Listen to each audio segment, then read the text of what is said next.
Da da da da da da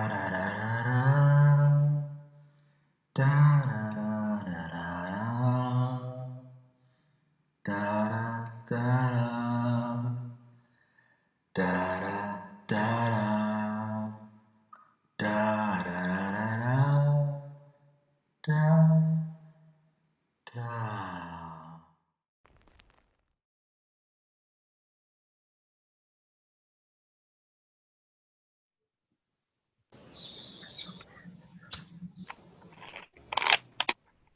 All right. Hey, everyone. This is a different episode of DL Holmes Presents. We have former guest members, and they are going to speak about their episodes and their love for the genre. So joining us, we have Kleio Catra here for the episode Winter. We have Mack Swans here from the episode Unholy. And we have Miss Melysette here from the episode Before Last Call. How are y'all doing? Good. Hanging in there, thank you. Awesome. I'm supposed to say how y'all is because that's my catchphrase for my episode. So, how y'all is? We is fine. Is good. We is good. All right, so since you're my first guest feature, Miss Melysette, tell me, how did you get to the story Before Last Call? What was the inspiration for that? The inspiration for that was that. Sorry, I cut out there. The inspiration for that was that I was hospitalized, and while I was hospitalized, it was for a very long time. And when I was in there, I had this week-long hallucination. Oh my God.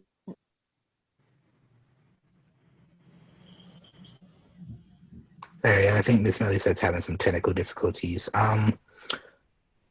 Mack Swans, what was your inspiration for the? Well, it came from a song actually that you sent me, Unholy. Tell me what you were thinking when you created the song. Like, what was the inspiration for Unholy?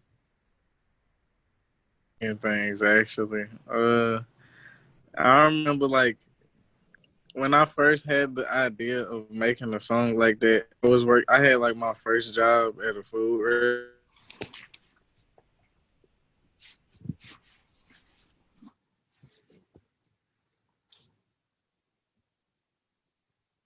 And at the time I was dealing with a girl who was like playing me out of my money. So it's like I was just focused on like what money was making me do and making people do around me, and that kind of just led to the topic of the song. Okay. And Kleio, the episode Winter. What was your inspiration for Winter? And it sounded really silly. I love Wendigos. Like it's like one of the first 2 or 3 episodes of Supernatural, Right. and it's my favorite. Like I just thought it was so interesting, and watching the Winchesters get tossed around a forest wasn't too awful either. But no, like ever since that episode back in like 2007-ish, I have no idea when the series even started. 2005.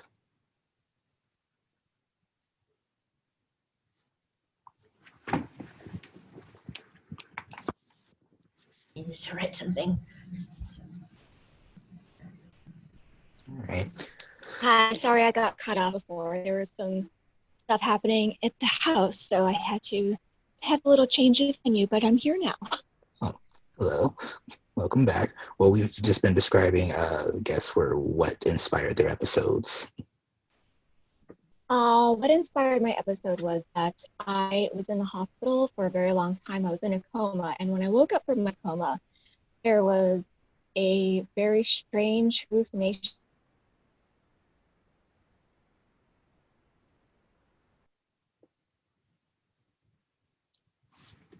This person who was there didn't exist. And I talked to several people, and they all said, no, there wasn't anybody like that here. But I saw them, I talked to them, and Okay.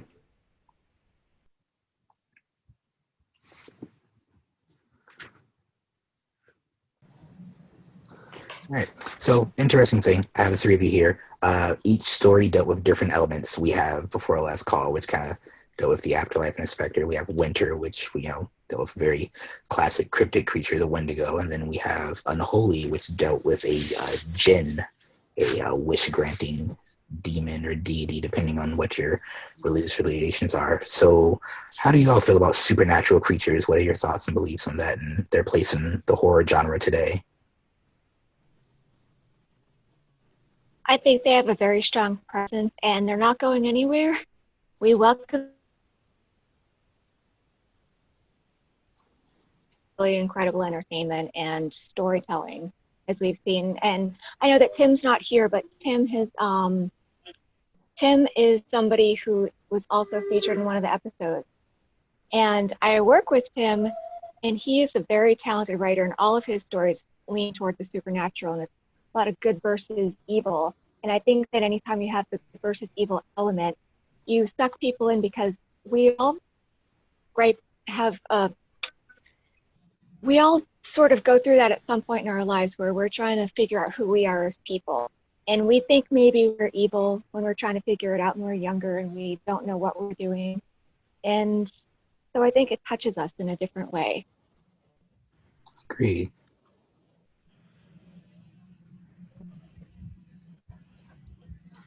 I personally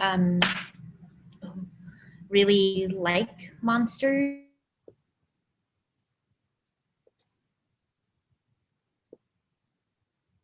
Normal, but your traditional like monsters, like I wrote about a Wendigo. You've got ghosts, zombies, vampires, werewolves. You've got all kinds of like monsters, but then like some people create their own monsters, and I personally really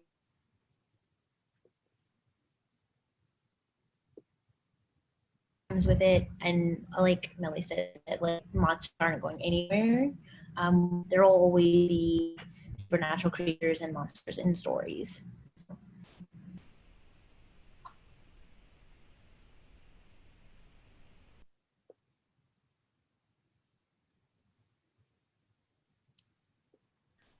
I love the variety of it all, and like the fact like you could like make an insane creature that doesn't even have to look like anything imaginable. Like it could look like a planet, it could look like a piece of air. It really doesn't matter. I love like how far you can go with creatures and monsters. So yeah.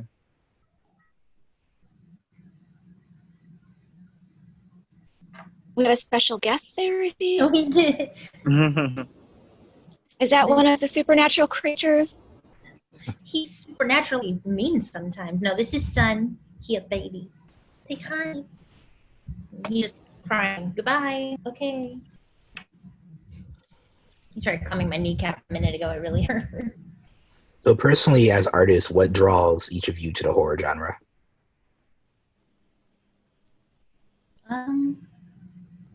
I guess it's kind of something I wouldn't say I grew up on.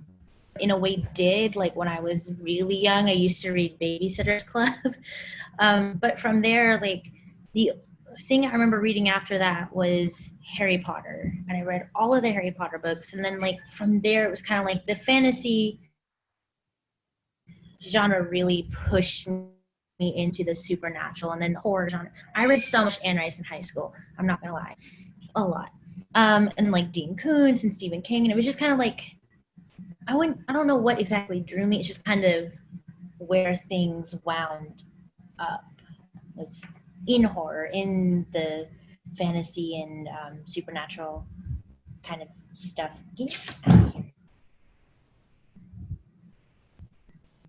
I think for me, I grew up watching a lot of horror movies, and I was always really big into TV and anything spooky. I remember staying up late to watch Creepshow. Maybe I'm aging myself a little bit with that. Oh no, I love Creepshow. That was my thing. Creepshow 2 is like one of my all-time favorite movies.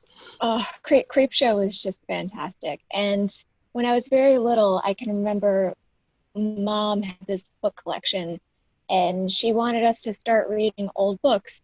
And she dug out Edgar Allan Poe, and I remember Raven to me when I was pretty young. I don't remember exactly how old. Ever since that day, I've just been obsessed with the genre. And of course, that's very tame by today's standards, but that was where it's more early horror. I know we really started to see horror in the probably like late 1700s, but Edgar Allan Poe just kind of perfected it. He took it and made it what it is now. I think he's really not the first, but he's definitely one of the most influential. And I became obsessed with Edgar Allan Poe, and I just sort of stuck with it. And as years went by, I definitely lean more towards science fiction than horror, but I still have a great love of horror. And the only reason I don't do more of it is because I feel like it's not something, I feel like there's a lot of people who are much better at it than I am. And I don't have the confidence when it comes to it. But I do hope at some point to be able to be more in touch with the. I remember my first Edgar Allan Poe was a poem, I think. It was Annabelle Lee. And I want to say we were like trying to turn it into a song in our choir class. I don't know. It was my first one though, and I really loved how just sad it was. I was like, this is the saddest thing I've ever read. And I was like, I don't know, like 11 or 12. And I was like, ooh, yes. And that's. A girl never forgets her first Edgar Allan Poe. No, she doesn't. Of you guys being Poe fans, I do have a special episode I've been sitting on, which is my interpretation of the Telltale Heart. So I hope you all enjoy that. That's exciting. What about you, Mac? What was your? I wasn't into horror up until like 4 or 5 years ago when I started making music, and I was always interested in soundtracks and stuff. And then I started paying attention to horror soundtracks and how like uncomfortable the sound designs and stuff would make me. And I thought that was always cool.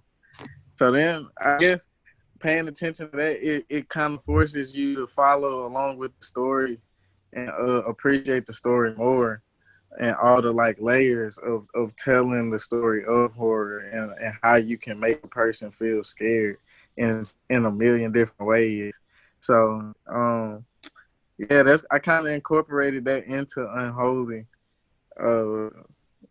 I was focused on like something dark.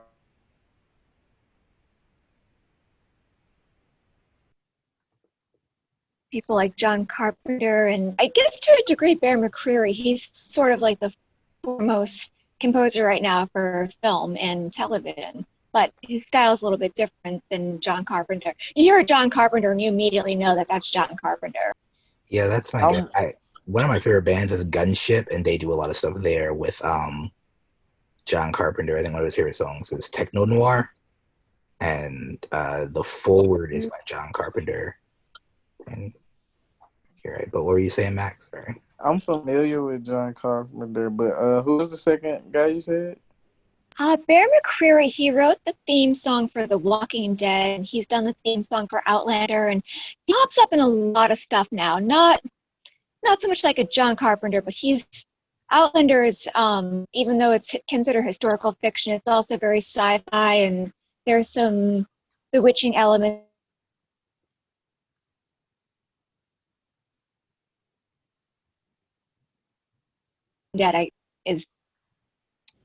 Everyone's got their own interpretation of what that is because it's not what it was again, but I would still say it's probably more horror based.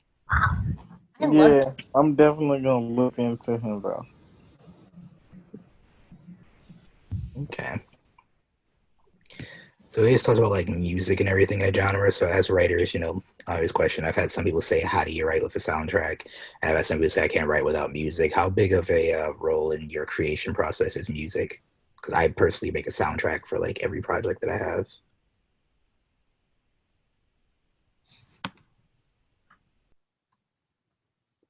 Write something in a flash, like I have to just crank something out for like school or something. It's heavy metal every time.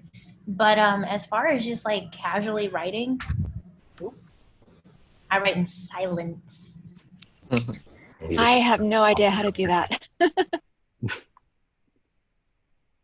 I've got soundtracks for everything. My soundtracks have soundtracks.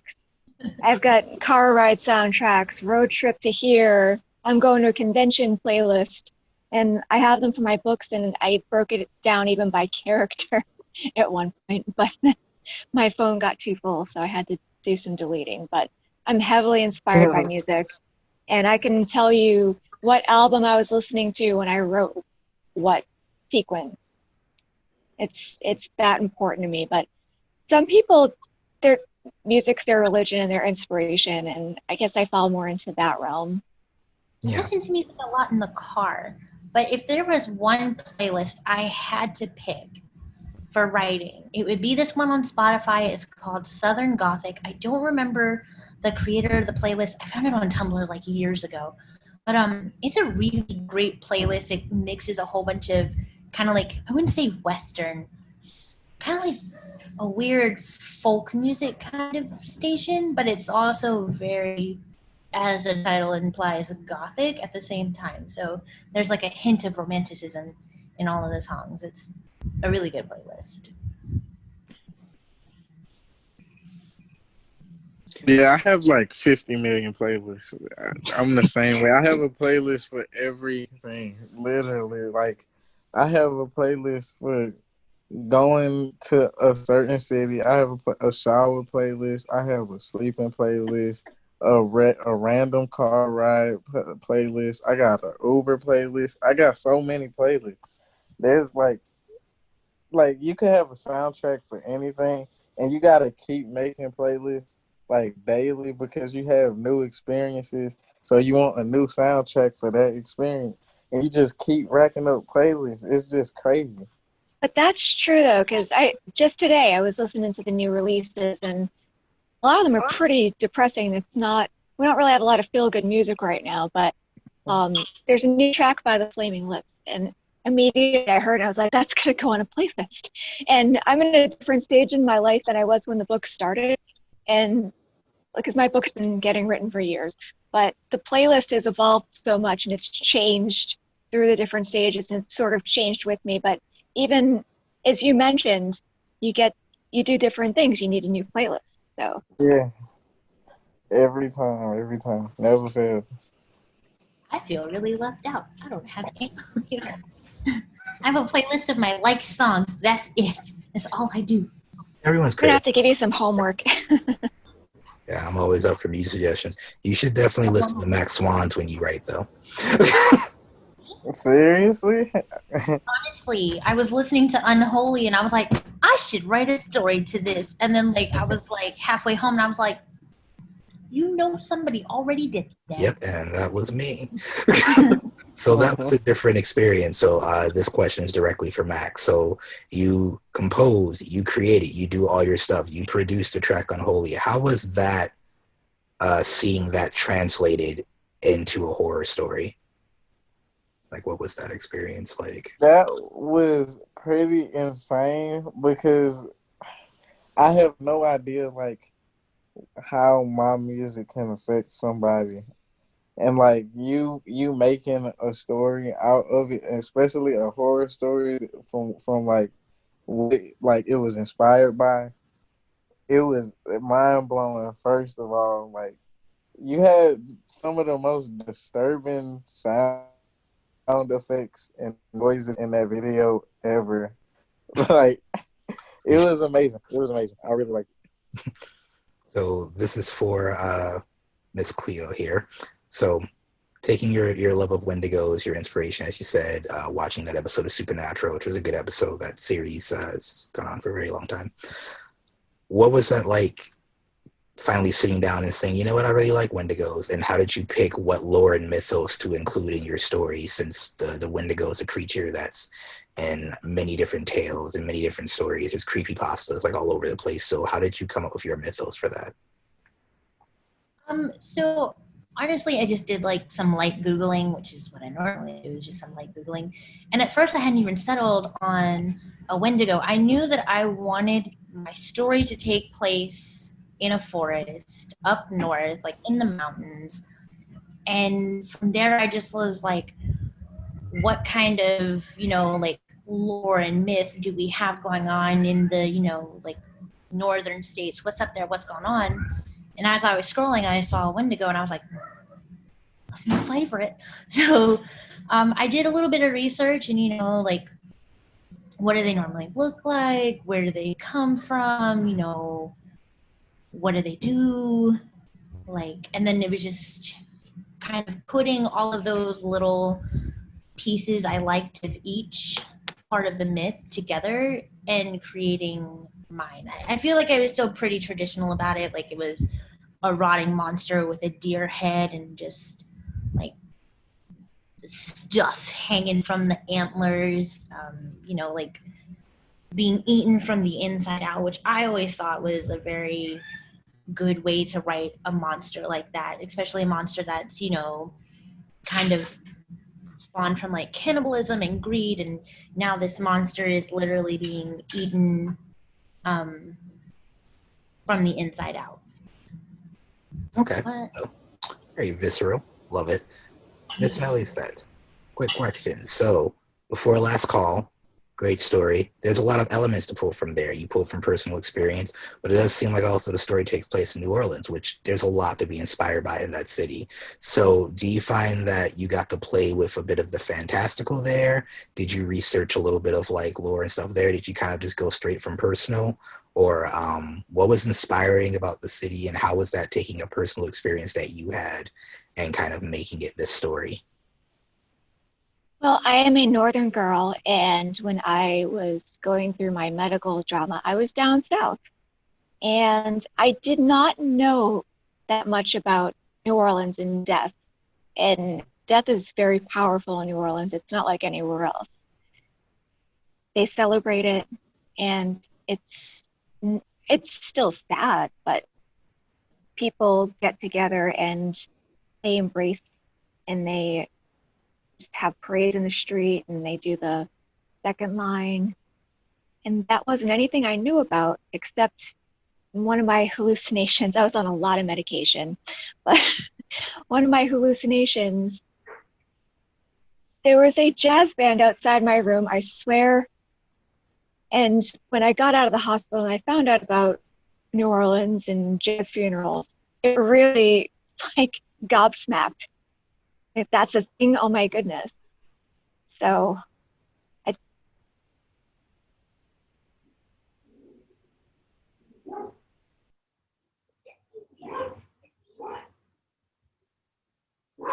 was familiar to me. I was in a completely different environment.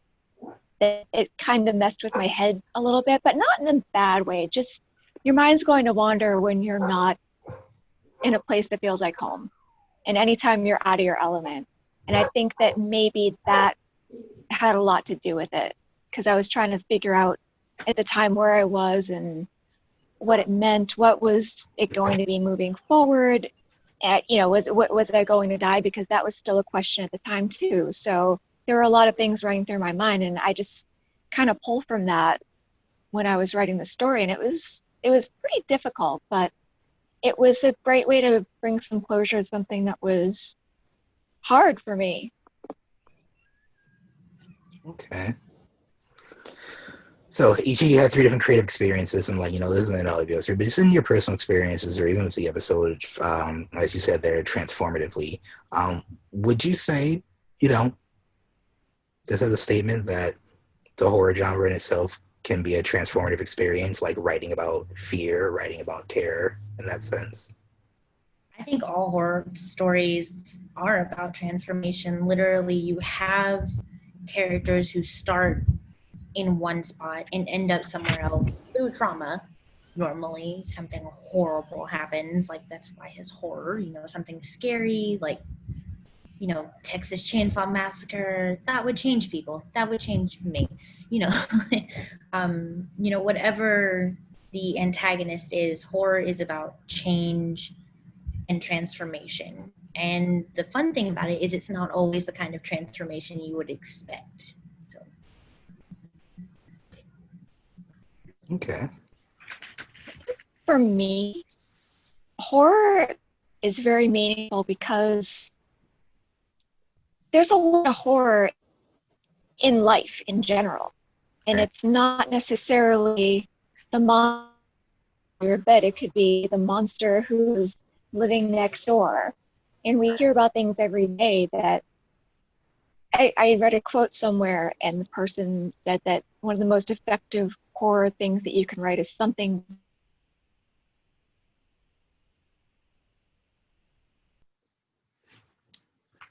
our most scary experiences with a person or an incident in our life that made us say, whoa, what's going on?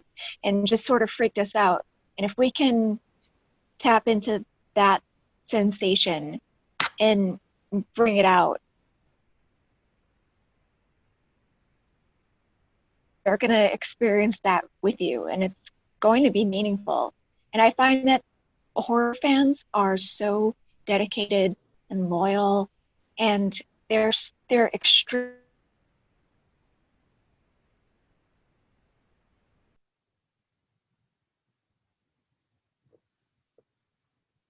I agree with y'all.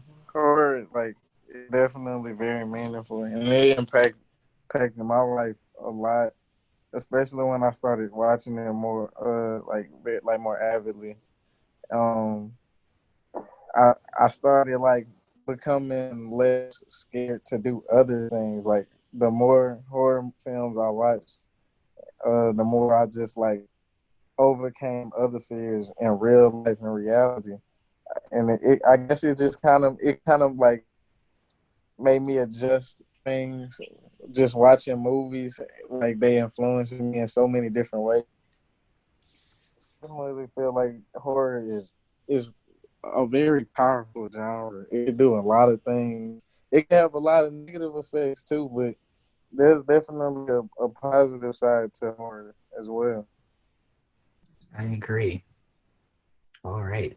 So, closing comments or remarks. Did you all have any questions for me?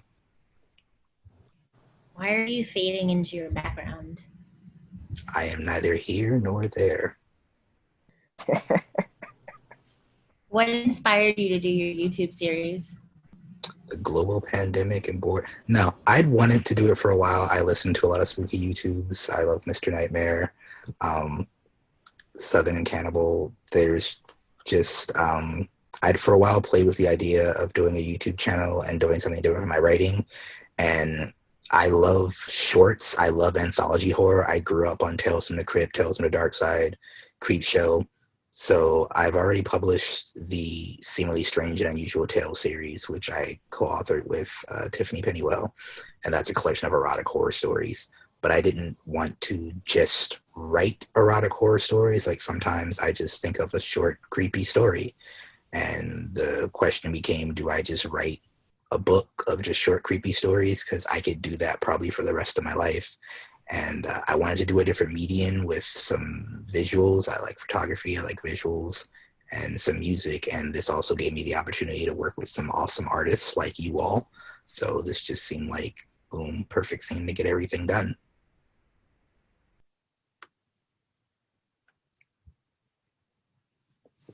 About growing up reading horror. And I know that you've definitely grown up reading some horror and watching kid-based horror shows like Are You Afraid of the Dark? So what does the D.L. Holmes children's horror book look like? I wrote one as a children. When I was a children, I wrote one. It was not intended to be a horror book, but I wrote this book from the perspective of a girl befriends a boy in the woods and then gets eaten by a bear, and then he gets put on trial, and then you find out that the bear was actually like a Wendigo, because I chew like Wendigos. And I submitted it as like a children's book. I think it was my freshman year of high school, and they were like, "This is not a children's book." So Like, doesn't sound like you're for kids. I thought it was. They didn't think so. Probably something like that. I would love to be able to just tap into like that juice that like say R.L. Stein has, and be able to write like just kind of these like quirky, funny, spooky stories, but then someone always gets horrifically murdered or people start getting naked, and then it just crosses genre. It's no longer for kids. So I'd like to think that somewhere in me at some point you guys will see maybe like a tween series or maybe even a collection of little DL horror stories for kids, maybe PG-ish, but I gotta fine tune the craft a little bit. There's actually like some R.L. Stein stuff because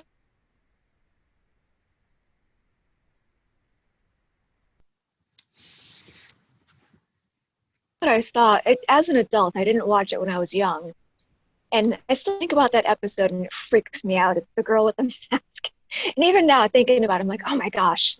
For some reason, it just really, really freaked me out, even though it's a kid's book. And so, like, then I wonder what something in the works for the tween set at some point, but I'm not ready and being worked on. But it's really good to try to remember what you watched at that age and what scared you when you were at that stage in life. Yeah. But your story definitely sounds extremely frightening now. Scaring children, yes, scaring children and adults.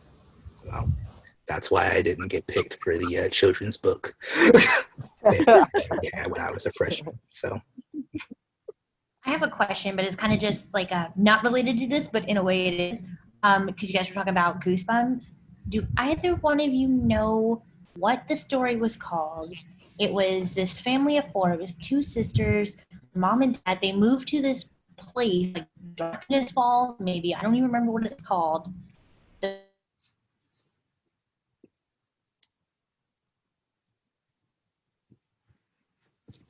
wander down to a cemetery where their dog was turned into a zombie, I think. There's like all these zombie adults trying to eat these kids. Do y'all know what story that was? I just want to reread that story because it still haunts me to this day. yes, because they made an episode about it, but I don't remember the title. But you can go through Goosebumps. I think it's on Netflix. Find it, and then you can just find the book. Oh, I have to do that. It was really unsettling. I don't remember when I read it. I just remember the story. I'm all like, I'm kind of tempted to find that episode. yeah. Have you watched the Goosebumps movies that have come out more recently? With Jack Black? Yeah. Because I love Jack Black. He's amazing. Yeah, I like them. I do. I never read the books as a kid, and I never really watched the TV series until recently. So I thought the movies were cute and charming. So I think the pinnacle of his writing actually was he had this series for a little bit. I don't know if anybody watched it. It was called The Haunting Hour, and it was like Goosebumps ramped up a bit, and it was these little hour episodes that used to air, and that was on Netflix for a while, and some of those are very unsettling. I've watched a few.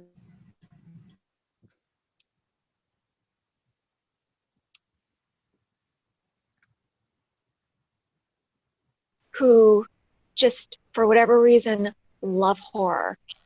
And I know I've experienced this with children myself.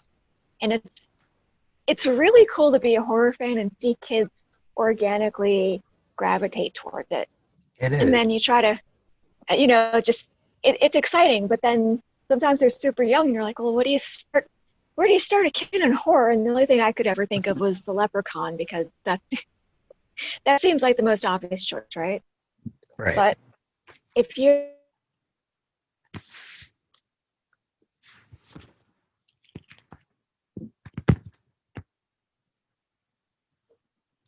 that as a kid and being all like, excuse me? Like, I don't know why, it just terrified me. I remember watching, I had to be like 6 or 7, and I just remember being like, what is going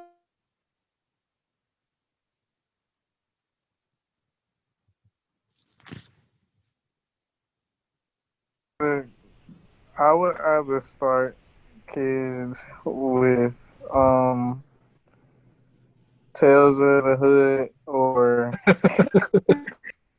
That has my favorite line from any movie in it. It's the most quotable line.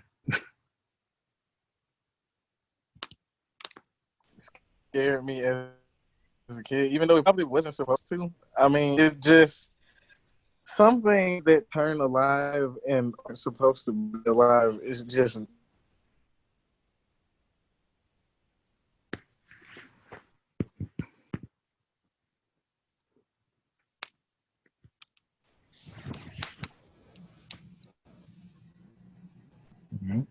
But I guess I don't know.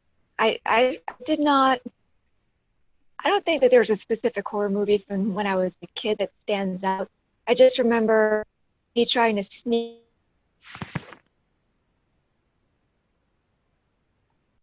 to catch the Elephant Man, which is not scary as an adult. If you're a kid and you don't understand what's going on and you're seeing a circus freak, basically, is what the movie is about. And it's very sad too. But I just remember seeing the Elephant Man. My parents were like, you can't watch this. You have to go back in your room. And for some reason, it's like, oh, I'm not supposed to watch this.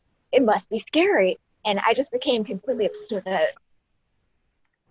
And I tended to lean more towards horror that was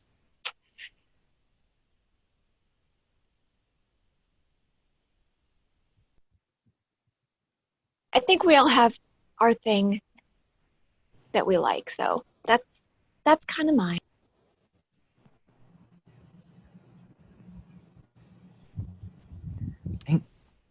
I mean, the first one that really struck out that scared me was Candyman. Of course, I grew up in Chicago. And there's a lot of elements to it that did. I have this long dawning story about me being stung by a bee in preschool, and then translate that to Chicago. Oh man, like so to me, Candyman was always just like right up the street. So I guess where it's fantastical, I'm like, hey, I've been there. I've seen the Cabrini Green projects, like so. That was just one of those things where it was super unsettling for me until I got a little older. I think Candyman would have been frightening for me if I had watched it as a kid. But I watched it as an adult, and I just love Candyman. Nah, I watched it as a kid and swore to never watch it again. Are you scared? I mean, I'm definitely gonna watch the Jordan Peele one. Oh, Yeah, But I wanted to I'm ask gonna about need to watch that. the old one. So, I know that a lot of you are into classic horror. How do you feel about where the genre is going? Because we still have stuff that's like classic horror that we all know. It's like, I don't know if you all saw, oh, what was it called? Escape Room, which seemed to be like a take on regular classic horror. But then we get Jordan Peele, and he's doing his own thing, and it's completely different. And it seems to be a new direction. How do you all feel about that? If you don't mind me asking, I don't want to take over. no, you're good. This is good. So here's my thing, and I'm kind of weird because I like certain genres and some people don't like. I love found footage horror. That's just a genre that I like. I feel like two things. One, if you follow the recipe, you typically can't go wrong with it. But also, you can always enhance certain recipes. You can definitely like ruin them. You add too much, salt or something, but you can always enhance it. So there's some things that kind of follow a formula, but they work out great. And then there's a lot of, artists out here that are subverting tropes and subverting expectations and changing things. And that's a lot of what's happening too. I think Jordan Peele has a good amount of respect for the genre to where he knows why what came before what he's doing works. And then he's adding his own twist to it. And I think that's important, kind of knowing why it works, why those beats work. People always talk about how jump scares are bad. Well, they're not. They work. They're effective. But how to effectively use them is also important. So you're not just throwing them out there because they can't get old, they can't get tiring. But a jump scare works. You watch a horror movie to be scared. So you incorporate at just the right time, and then bam, you've got a good scare. Well, one of the things too with Jordan Peele is I don't know a lot about this, but is he one of the first individual material specifically geared toward POC? Because I know that was definitely a focus for him, and he'd made a statement saying, I don't, he wanted more representation. He's not like it's there, but it's never. A lot of it hasn't been mainstream. Like off the top of my head, I can instantly think of there's Killjoy, which has a cult following. There's a lot of films that have cult followings, but he's one of the first mainstream directors and then producers that really got to do things the way he wanted to do them, and then had the film be successful. I think it was that it hadn't broke those boundaries of being considered successful, because it's not even just that. The horror genre in general in Hollywood kind of gets, snarky comment and looked at differently than every other genre. Like they seldom win awards. It's kind of like, oh, that's a horror movie. So that was, it wasn't even just him being a person of color, but he was one of the first people that got accredited for doing it within the genre. And he started as a comedian. Yes, which is interesting because a lot of times, which you learn, and I know you've learned, Cleo, in school, horror and comedy have the same ticks and the same beats when it comes to storytelling and writing a script. So if you have a good understanding of one, you can have a good understanding of the other. Like the new Halloween that came out, Danny McBride actually produced on it, and he's known for his comedy, and I thought it was pretty good. Yeah, it was definitely a good one. But yeah, I feel like Jordan Peele, he's pretty bold.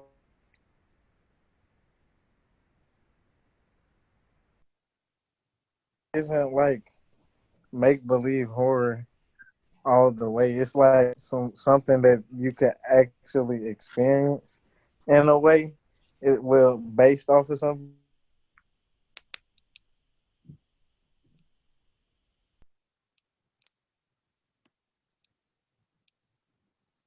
Like I feel like I can actually feel emotionally or go through in real life. I love those. They always get to me.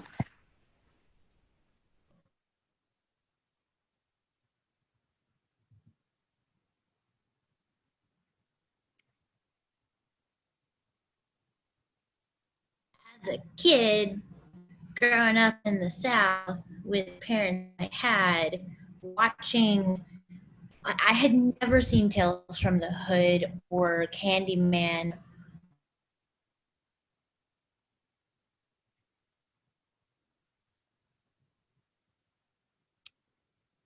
People for that matter, like just I'd never seen one before that I can recall. But like just watching Tales from the Hood and then Candyman and other,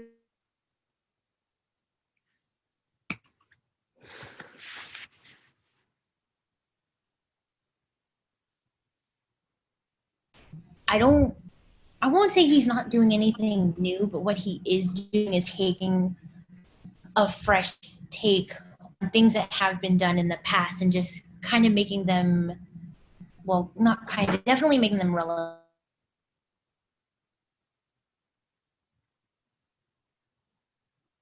Love with horror from about 2005 to about 2016. So I really like what he's been doing. I think it's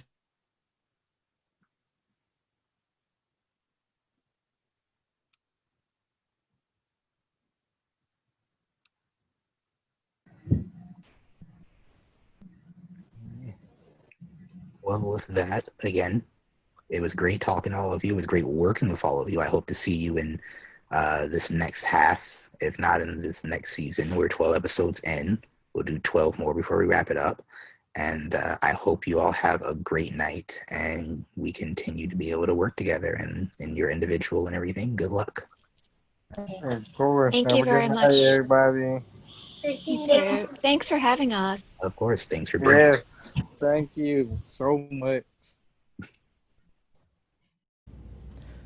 And thank all of you once again. This is a very special episode of D.L. Holmes Presents. I got to sit down with Melysette, Kleio Catra, and Mack Swans. A big thanks to Tim O'Neill, who submitted the story Battle Scars on Baby Dolls. And keep tuning in as we go forward with another 12 episodes of D.L. Holmes Presents. All of the information to contact all of these authors is listed below, and the music by Mack Swans that was on Holy is available on his latest album, which you can listen to on Spotify and Apple Music. Again, thank you. Keep tuning in. Remember to like and subscribe, and I'll see y'all next week for another episode.